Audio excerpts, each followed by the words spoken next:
Hi అండి. ఒక sister umbrella up and down అంటే మనకి ఫ్రంట్కి పైకి ఉంటుంది, వెనకాలేమో నార్మల్గా ఉంటుంది. నేను పిక్ షేర్ చేస్తాను పక్కన చూడండి.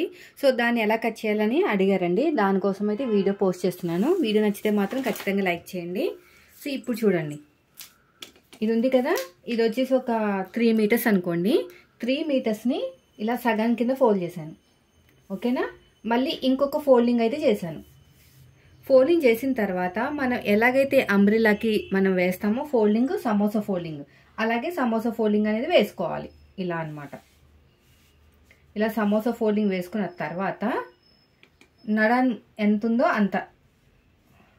నడుము ఎంతుందో అంత మార్కింగ్ వేసేసేయండి.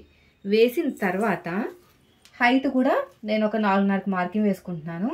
ఇక్కడి నుంచి ఇలా 4.5 అలాగా మొత్తానికి నీట్గా ఇలా మార్కింగ్ వేసేసుకోండి. ఓకేనా, మొత్తం ఇది ఎన్ని ఫోల్డింగ్స్? 8 ఫోల్డింగ్స్ అనమాట. ఫుల్ ఫ్లేర్ అనమాట. కట్ చేసేయండి. ఇలాగా కట్ చేసిన తర్వాత ఈ నడుము దగ్గర కూడా కట్ చేసేసేయండి. అయిపోయిందండి. మనకి మొత్తం కూడా అంబ్రెల్లా అనేది రెడీ అయిపోయింది. ఇలా వస్తుంది. అయితే మనకి అప్ అండ్ డౌన్ రావాలి కదా, అప్పుడు మీరు ఏం చేయాలంటే ఒక లేయర్ని అలాగే ఉంచేసేయండి, ఇంకొక లేయర్ని పట్టుకోండి. దీనిలో 4 ఫోల్డింగ్ చేసేసుకోండి. చేసుకున్న తర్వాత మీకు ఎంత కావాలో అంత చూసుకోండి కొలతతోటి. మాకు ఫ్రంట్ అనేది ఇంతవరకే కావాలి అనుకుంటే మళ్ళీ మార్కింగ్ వేయండి. నేను 3.5కి మార్కింగ్ వేస్తున్నాను. ఇలా 3.5కి వెళ్ళిపోవాలన్నమాట. వెళ్ళిపోయిన తర్వాత మళ్ళీ కట్ చేసేయండి. కట్ చేసిన తర్వాత మనకి ఇది ఫ్రంట్ అనమాట. వెనకాలేమో అలా వస్తుంది నార్మల్గా, ఫ్రంట్ ఏమో ఇలా పైకి వస్తుంది అంబ్రెల్లా. ఓకేనా, ఇలా వస్తుంది. అయితే మనకి ఇక్కడ షేప్ రావాలి అనుకుంటే ఏం చేయాలంటే ఇక్కడి నుంచి ఇలా కట్ చేసుకోవాలన్నమాట. ఇలా క్రాస్గా కట్ చేసుకోవాలి.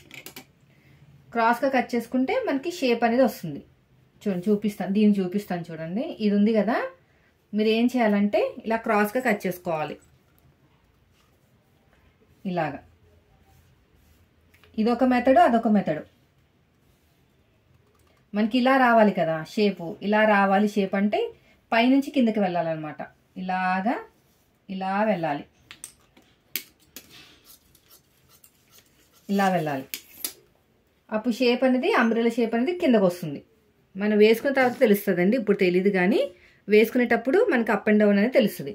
సో ఒకటి ఫ్రంట్, ఒకటి బ్యాక్కి వచ్చేటట్టు ఇలా కట్ చేసుకుంటే మీకు నేను చూపించింది వస్తుంది. కరెక్ట్గా పెట్టుకోండి. మీకు ఎంత కావాలో అంత పెట్టుకుని మీరు క్రాస్గా కట్ చేసుకుంటే చూసుకోవాలండి. మీకు క్రాస్ ఎంత కావాలో అంత. సైడ్కి మాత్రం కరెక్ట్గా ఉండాలి. ఓకేనా, ఇలా క్రాస్గా కట్ చేసుకున్నారనుకోండి మీకు క్రాస్గా వస్తుంది. లేదు మాకు కొంచెం తక్కువ ఎక్కువ కావాలనుకుంటే తక్కువ ఎక్కువ వస్తుంది. సో ఇదండి ఈరోజు వీడియో. నచ్చితే మాత్రం లైక్ చేయండి. Thank you for watching. మీకు ఇంకో మెథడ్ కూడా చూపిస్తాను. ఇది క్లాత్ అనుకోండి, దీన్ని సగానికి ఫోల్డ్ చేసేయాలి. ఓకేనా, ఈ ఫోల్డింగ్ ఉన్నది మనం ఇలా పెట్టుకోవాలన్నమాట. లేదంటే ఇలా పెట్టుకున్నా పర్లేదు. ఇలా పెట్టేసుకోండి. ఇప్పుడు మీకు సర్కిల్ తీసేసుకోండి. ఇది తర్వాత వచ్చేసి నడుము దగ్గర. ఓకేనా, అయిపోయింది కదా, ఓపెన్ చేసేయండి. సో ఇదంతా కూడా మనకి ఫుల్ సర్కిల్ అనమాట. ఇది మొత్తం కూడా మనకి సర్కిల్. ఇలా ఓపెన్ చేసేసుకుని దీంట్లో మిడిల్ పాయింట్ ఉంటుంది కదా, ఇది ఫ్రంట్, ఇది బ్యాక్ అండి. ఇది మిడిల్ పాయింట్ ఉంటుంది కదా, దీన్ని ఇలాగా సగానికి ఫోల్డ్ చేసుకోవాలన్నమాట. సగానికి ఫోల్డ్ చేసుకుని మీరు ఇలాగ క్రాస్గా కట్ చేసుకోవాలి. మీకు ఎంత పొడుగు కావాలంటే అంత ఇక్కడ. ఓకేనా, ఇలా వస్తుంది మనకి. సో అదన్న ఒకటే, ఇదన్న ఒకటేనండి. ఇలా ఓపెన్ చేస్తే మనకి అప్ అండ్ డౌన్ అనేది ఇలా వస్తుంది. చూడండి, అప్ అండ్ డౌన్ ఇలా వస్తుంది అనమాట. మనం కుట్టుకున్న తర్వాత అప్ అండ్ డౌన్ అనేది ఇలా వస్తుంది. సో లేదక్క ఇది కొంచెం ఇబ్బందిగా ఉందంటే నేను ముందు చెప్పాను కదా, చూపిస్తాను చూడండి. ఇవన్నీ ఎగ్జాంపుల్ కింద పెట్టినవి. దీన్ని చూపిస్తాను చూడండి. ఇలా సగానికి ఫోల్డ్ చేసేసుకోండి. ఓకేనా, ఫోల్డింగ్ అనేది మన వైపుకి పెట్టేసుకుని దీన్ని కూడా నీట్గా కట్ చేసుకోండి.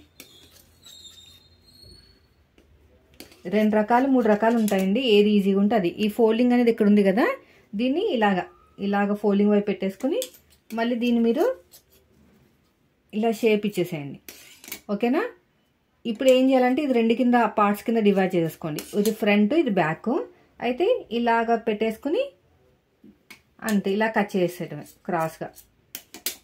ఇది ఒక మెథడ్. అదొకటి ఇదొకటి నెక్స్ట్ ఇదొకటి 2 ఉంటాయి అన్నమాట. 2 రకాలు ఉంటాయి. సో మీరు ఏది బెస్ట్ అనిపిస్తే అది ఫాలో అవ్వచ్చు.